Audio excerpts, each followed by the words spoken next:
Bonjour tout le monde, donc aujourd'hui je papote au sujet de Star Trek Strange New World. Donc au sujet d'un épisode de la saison 2 actuellement, donc l'épisode s'appelle Tomorrow, Tomorrow et Tomorrow, qu'on pourrait traduire ça par demain, demain et encore demain, réalisé par Amanda Rowe. Alors Amanda Rowe, c'est une réalisatrice qui est dans le... C'est pas une débutante, elle est dans le métier depuis 10 ans maintenant. C'est une énième réalisatrice, compétente, hein, ma foi, dans cet épisode-ci. Mais mon intérêt pour cet épisode-là ne vient pas de la mise en scène, mais vient plutôt du scénario. Alors, le titre de l'épisode s'appelle Tomorrow, Tomorrow et Tomorrow. Demain, demain et demain. Cet épisode-ci me rappelle un autre épisode de Star Trek, la nouvelle génération. Yesterday Enterprise, en français, ils ont traduit ça par l'Enterprise reviendra d'hier, dans lequel on voyait simplement, à l'époque présente de la série TNG, la série avec Picard, Riker, Data et compagnie, on voyait un mystérieux Enterprise, un autre vaisseau, surgit du passé. Et en surgissant du passé, il change tout le présent de la série. Donc on se retrouvait avec une fédération qui se retrouvait en guerre, et des personnages qui étaient présents alors qu'ils étaient morts de la saison d'avant. Je ne dirai pas qui pour pas spoiler. Et le souci qu'il y a avec Tomorrow, Tomorrow and Tomorrow, c'est que ça me rappelle étrangement ça. L'ouverture me rappelle ça. C'est-à-dire que là, on met en vedette un personnage qui s'appelle Lian Noonien Singh. Alors, je répète, Lian Noonien Singh. Ce personnage a un lien avec une figure mythique. Je ne dirai pas qui pour ne pas spoiler évidemment. Et tout le début de l'épisode renvoie à cet épisode de TNG. Un mystérieux individu vient vers elle, lui donne un petit objet, et à partir de là, en fait, il y a tout qui change autour d'elle. Il y a tout qui change. Par exemple, quand elle arrive sur la passerelle, ce n'est pas le capitaine Pike qui commande l'Enterprise, c'est Kirk. À partir de là, on découvre, en quelques secondes, que la situation de la Fédération a totalement changé. Totalement dans la même logique que l'épisode l'Enterprise viendra d'hier. Et cette situation amène Lan, tout naturellement, à déduire que quelque chose a changé dans sa ligne temporelle. Et à elle de découvrir quoi. Et surtout que l'aventure ne s'arrête pas là, parce que, après quelques secondes plus tard, alors je ne spoil toujours pas, parce que c'est dans les trailers, c'est que l'amène à voyager dans le temps encore plus profondément dans le passé. Et là, je m'arrête dans la narration de l'épisode en question, parce que par la suite, il y a de plus en plus d'informations que l'on apprend sur des personnages ou des événements qui font partie du background général de l'histoire de la franchise Star Trek. Et cette thématique du voyage dans le temps, des univers miroirs, des timelines alternatifs, c'est-à-dire des dimensions où les sauges ont changé, où la fédération n'existe pas, où il y a des races extraterrestres qui sont en conflit avec l'Enterprise, qui ne le sont pas dans la timeline principale. C'est super courant dans Star Trek, hein. C'est pas une innovation de Star Trek Strange New World. On voyait ça avec Star Trek Picard, l'autre série Star Trek avec Jean-Luc Picard justement sur Amazon.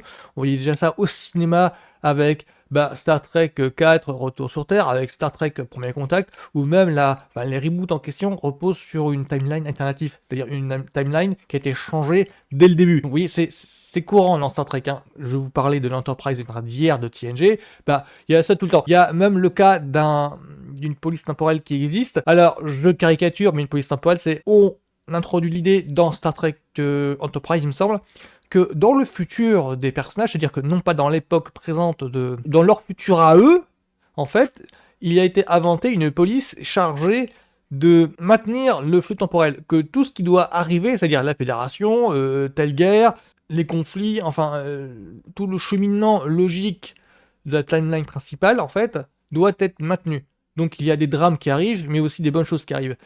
Et donc tout ça amène en fait à l'élaboration ce que j'appelle moi une police temporelle. Alors ce n'est pas le nom exact, hein, ça j'avoue. Le nom exact, il est un petit peu trop compliqué à expliquer, sauf que j'essaye d'avoir un langage profane tout le temps, novice tout le temps, donc forcément, je crois que le nom exact est dit dans cet épisode-ci. On fait le rapprochement avec Star Trek Enterprise très facilement, vu que c'est à peu près la même fonction, à peu près les uniformes sont à peu près les mêmes pour les officiers à police temporelle, donc on fait le rapprochement d'office. C'est un petit peu le même principe que la TVA dans les films Marvel actuellement. Et cet épisode-ci met aussi à l'honneur, de façon plus poussée, parce que déjà introduit dans la saison 1, mais là il est plus mis en avant. Alors un personnage qui, dans le flux temporel du coup, dans la timeline de Star Trek Strange New World, n'existe pas encore, parce qu'il existe en fait dans le background, dans les easter eggs de Star Trek Strange New World, mais c'est simplement qu'il ne fait pas partie du main case de Star Trek Strange New World.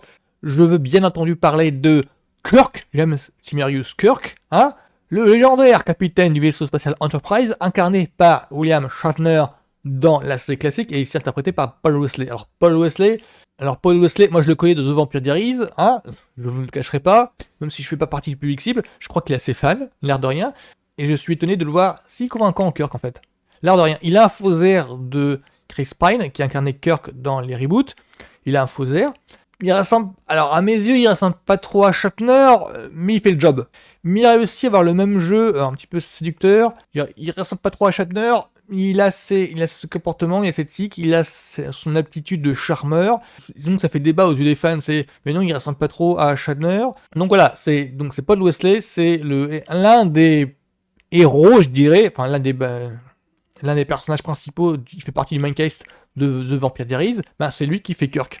Bon, sinon je m'arrêterai là pour tout ce qui concerne l'analyse de Star Trek Strange New World, donc Tomorrow, parce que pousser plus loin l'analyse, ça je serais obligé de spoiler, parce que l'air de rien, avec sa forme de loner, c'est-à-dire que, disons qu'a priori cet épisode-ci a tout du loner, c'est-à-dire qu'un épisode qui tranche avec la trame qui commençait à devenir feuilletonnante dans Star Trek Strange New World, c'est-à-dire qu'au début, dans le premier épisode, on nous promet les débuts de la guerre contre les Klingons. La guerre contre les Klingons, c'est un événement très important dans la franchise Star Trek.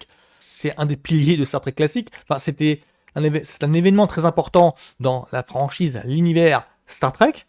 Et ensuite, nous mettez plus en avant les thématiques des guerres eugéniques. Et les guerres eugéniques, c'est aussi un événement très important. Ça donnait lieu au personnage de Khan, en fait.